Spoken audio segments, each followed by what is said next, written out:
8일 토요일입니다. 새벽 예배 드리십니다. 우리 다 함께 사도신경으로 신앙 고백 하시겠습니다. 나는 전능하신 아버지 하나님 천지의 창조주를 믿습니다. 나는 그의 유일하신 아들 우리 주 예수 그리스도를 믿습니다. 그는 성령으로 잉태되어 동정녀 마리아에게서 나시고 본디오 빌라도에게 고난을 받아 십자가에 못 박혀 죽으시고 장사된 지 사흘 만에 죽은 자 가운데서 다시 살아나셨으며 하늘에 오르시어 전능하신 아버지 하나님 우편에 앉아 계시다가 거기로부터 살아있는 자와 죽은 자를 심판하러 오십니다. 나는 성령을 믿으며 거룩한 공교회와 성도의 교제와 죄를 용서받는 것과 몸의 부활과 영생을 믿습니다. 아멘. 다 함께 찬송가 272장을 찬송합니다. 272장입니다.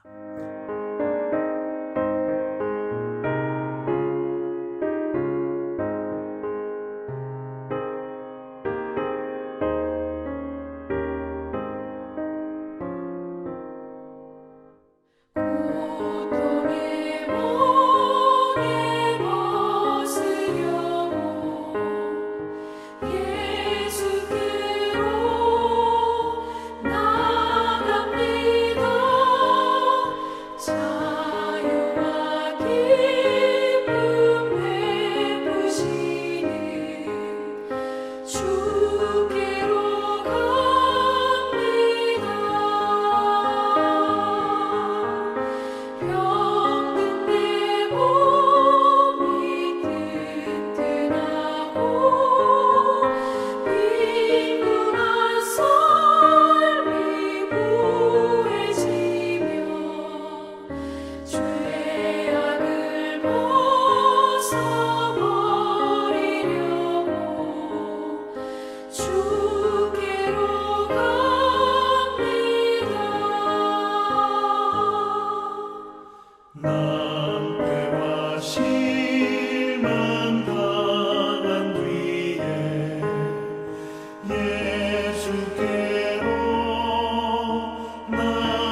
주께로 갑니다.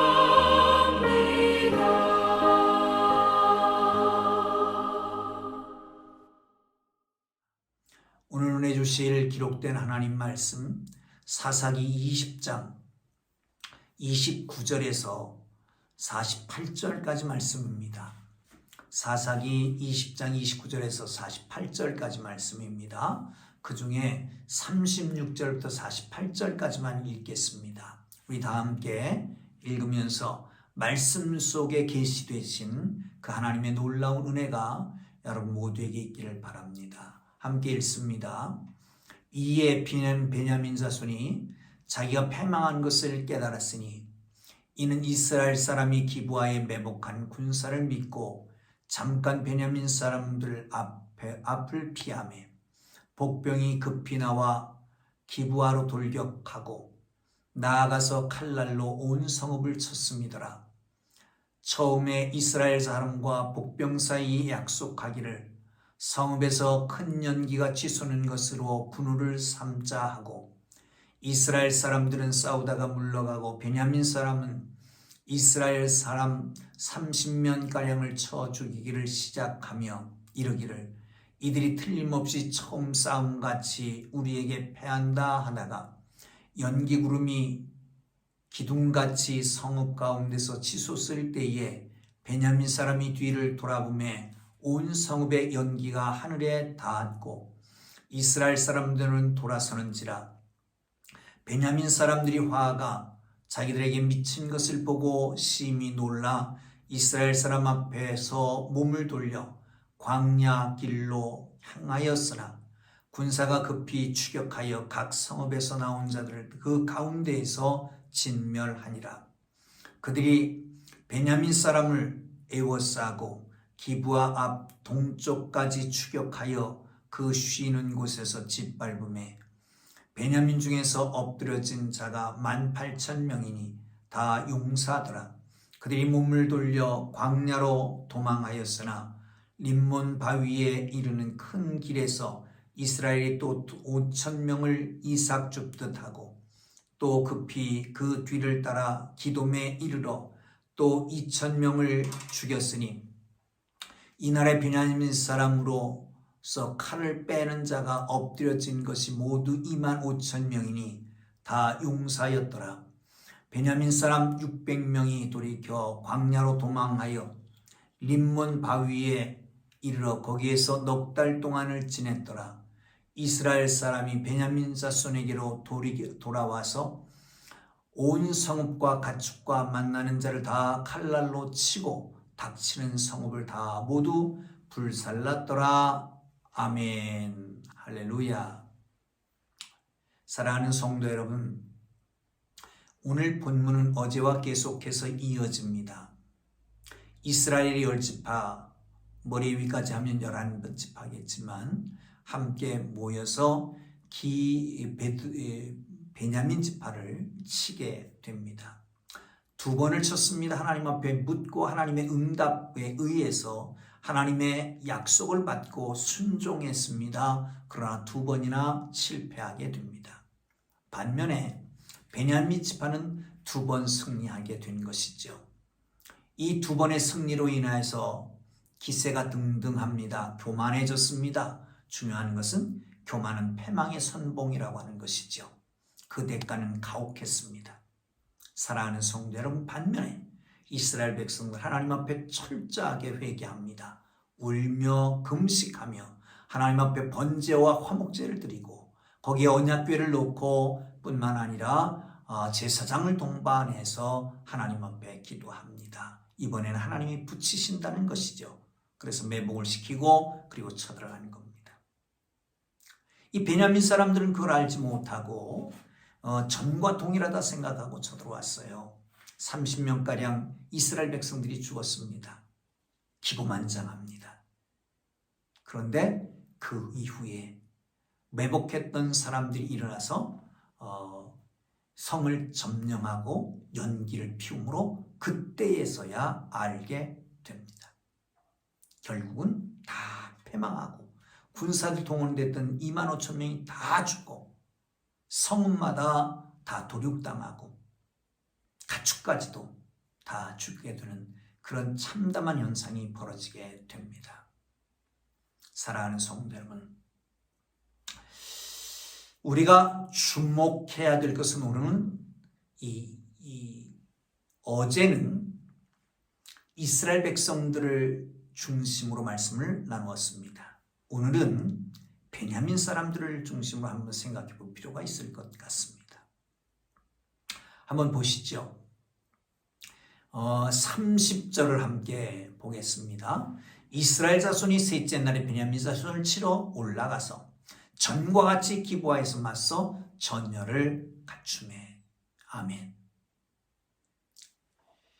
이스라엘 백성들은 전과 동일하게 전열을 갖추어서 전쟁에 임합니다. 베냐민은 두 번의 승리로 기고만장했습니다. 기세가 등등합니다. 성에서 나와서 전쟁을 벌입니다. 여러분, 전쟁이 시작될 때 그런 말씀을 들었잖아요. 왼손으로 팔매질을 하는 사람이 수없이 많았습니다. 그럼 멀리 서서 싸워도 되는 거죠. 그런데 이제 성 밖으로 나오게 됐습니다. 반면에 이스라엘은 겸손히 치밀하게 전쟁을 준비합니다. 임합니다. 그런데 반면 베냐민은 승리에 도취돼서 교만하게 전쟁에 임하고 있는 것을 봅니다. 전과 동일하게 도망가는구나. 이번에 또 이길 수 있을 것이다 라고 하는 거죠. 여러분, 자기를 겸손하게 낮추고 주변을 살피는 사람, 반면에 교만해서 이전 방식만 반복하는 사람, 그 결과는 같을까요? 그렇지 않습니다. 결과는 다릅니다. 베냐민, 교만은 실패하게 만들었습니다. 교만은 패망의 선봉이니까요. 사랑하는 성도 여러분, 우리가 사실은 교만하지 않다라고 말하는데 교만이 참 많습니다. 누구에게 조금만 섭섭한 말을 들어보세요. 금방 발끈합니다. 왜 그럴까요? 우리 속에 있는 열등감이 교만이 되어서 그렇습니다. 사랑하는 성도 여러분, 우리를 깊이 들여다보십시오. 그리고 주님처럼 낮아지십시오. 주님은 근본 하나님과 본체신 하나님과 동등됨을 여기지 아니하시고 자기를 비워 사람의 몸으로 나타나셔서 죽기까지 복종하셨으니 십자가에 죽으심으로 그가 하나님께서 그를 높여 모든 이름 위에 뛰어난 이름을 허락하셨다라고 말씀합니다. 사랑하는 성도 여러분, 교만하지 말고 겸손한 하나님의 사람들 되기를 주님의 이름으로 축복합니다. 34절 보겠습니다. 온 이스라엘 사람 중에서 택한 사람 10,000명이 기브아에 이르러 치매 싸움이 치열하나 베냐민 사람 화가 자기에게 미친 줄을 알지 못하였더라. 아멘. 화와 멸망이 베냐민 사람들에게 미치게 되었습니다. 그러나 마지막까지 그 사실을 인지하지 못하고 있습니다. 상황을 바라보고 판단하는 능력이 상실되었습니다. 왜? 교만과 승리로 인해서 크게 왜곡되어 있었기 때문에 그렇습니다. 우리는 언제나 이긴다. 다른 집안은 겁쟁이들이다. 이런 편견이 거기에 사로잡혀서 자기들에게 닥친 상황을 잘 볼 수가 없었던 것이지요. 계속되는 승리, 이스라엘 사람들에게는 오히려 독이 된 겁니다. 베냐민 사람들에게 오히려 독이 되는 것이죠. 승리로 인해서 오만하고 그래서 편협하게 된 것입니다. 승승장구하는 사람들 성취에 부러워하지 마십시오. 여러분, 그렇습니다. 이 편협한 생각에서 돌이키십시오. 시대를 읽을 수 있으면 좋겠습니다. 상황을 볼 수 있으면 좋겠습니다. 이 상황을 보고 내 처지를 제대로 판단할 수 있는 하나님의 사람이 되면 좋겠습니다. 사랑하는 성도 여러분, 하나님이 사랑하는 그 자녀들은 세상의 승리에 도취되어 있는 것을 허락하지 않습니다. 그러므로 승승장구하는 것에 따라 마음까지 뺏기지 말고 마음을 바로잡고 하나님 앞에 바로 서는 하나님의 사람들 되기를 주님의 이름으로 축복합니다. 여러분, 승리는 결국 우리를 편협하게 만듭니다. 상황을 읽지 못하게 합니다.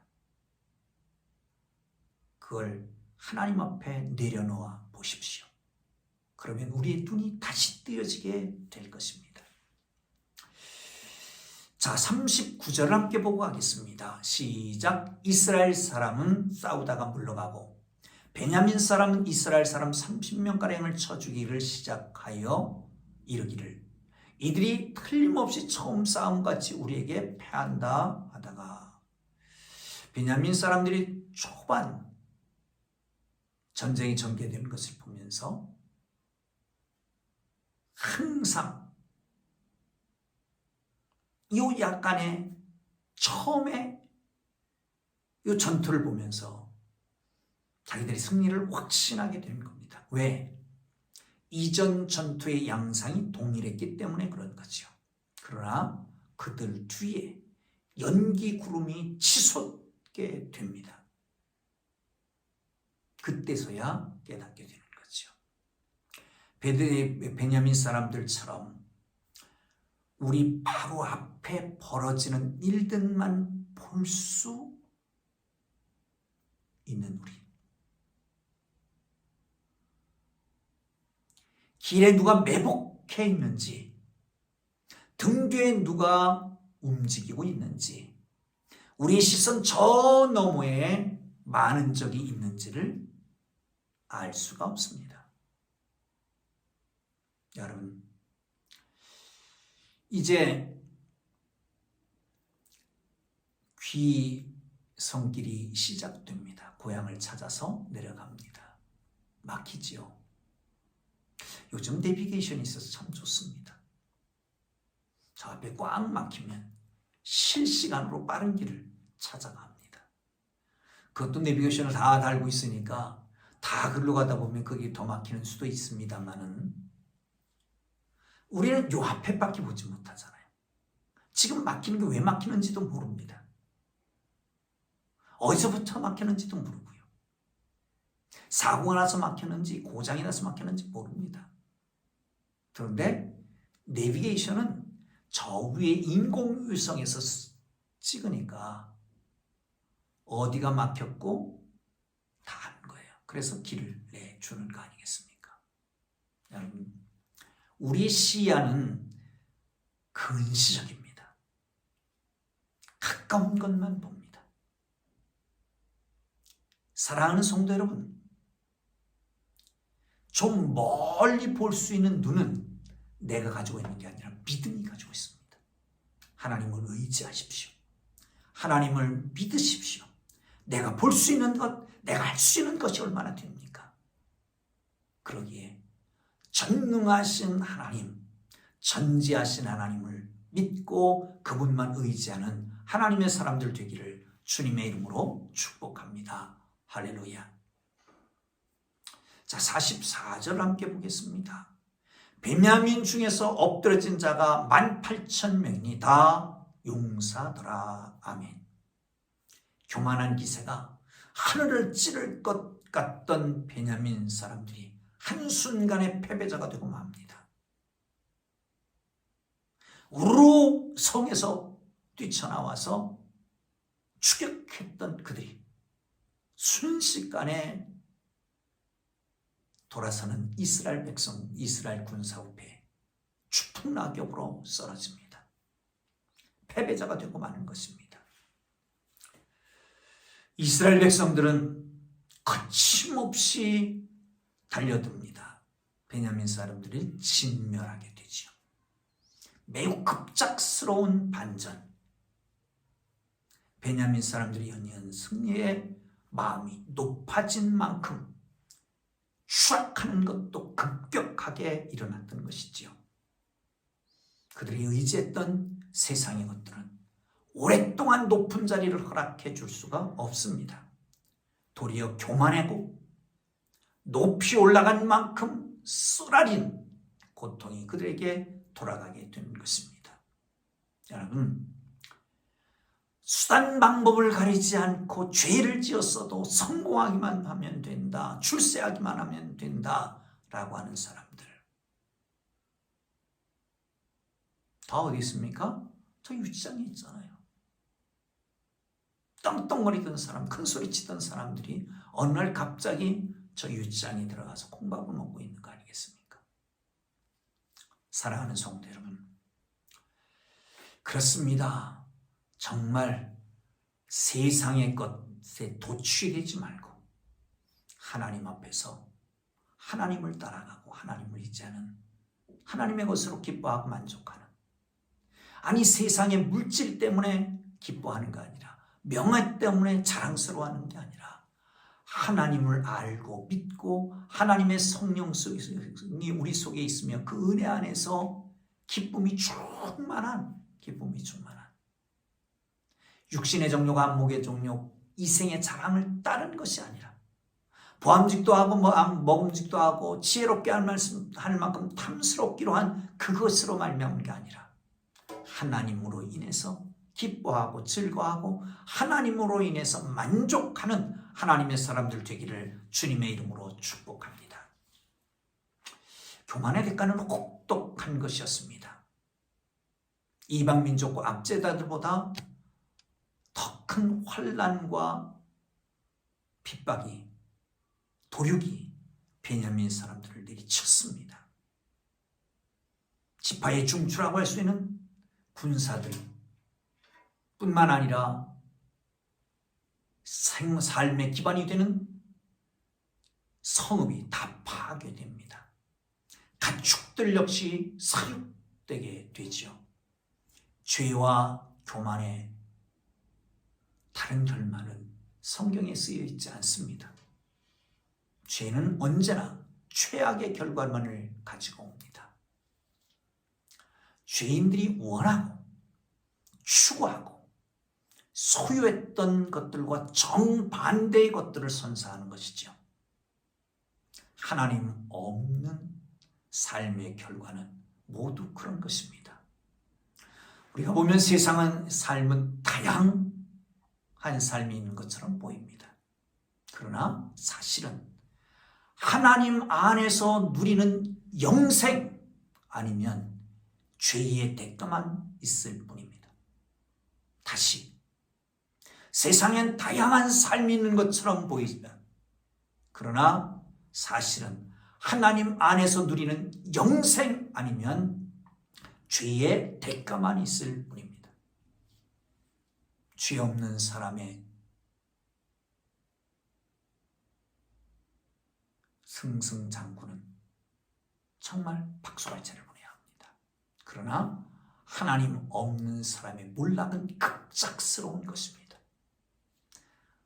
그들의 상승과 몰락의 간극이 매우 크기에 때때로 이해하기가 어렵습니다. 성경은 죄인이 번성하는 것을 부러워하지 말라고 부릅니다. 그들이 번성하는 시간은 정해져 있는 것이고 반드시 예정된 몰락의 시간이 찾아오게 되는 것입니다. 그러므로 우리는 죄의 반대는 뭐죠? 의일까요? 죄의 반대는 뭡니까? 믿음입니다. 하나님을 의지하는 것입니다. 하나님, 죄라고 하는 것이 나를 의지하고 사는 거예요. 그렇다면 반대는 하나님 의지하고 사는 거잖아요. 하나님 의지하고 하나님 믿고 살아감으로 하나님께서 주시는 놀라운 축복들이 임하는 복된 삶이 되기를 주의 이름으로 축원합니다. 할렐루야. 기도합니다. 이제는 우리 구주 예수 그리스도의 은혜와 하나님 아버지의 극진하신 사랑하심과 성령님의 감화, 감동, 위로, 인도, 역사, 교통하심이 하나님만 의지하고 하나님 앞에서 기쁨을 누리기를 원하는 주의 사랑하는 백성들 머리 위에 그 가정, 직장, 산업, 자녀들 위해 이제로부터 영원토록 함께 계시기를 간절히 축원하옵나이다. 아멘. 우리 주님 부르고 기도하십니다. 주여, 주여, 주여. 거룩하신 하나님, 우리와 사랑하는 감사합니다. 교만하지 않고 하나님 의지하게 하옵소서. 범죄하지 않고 믿음으로 살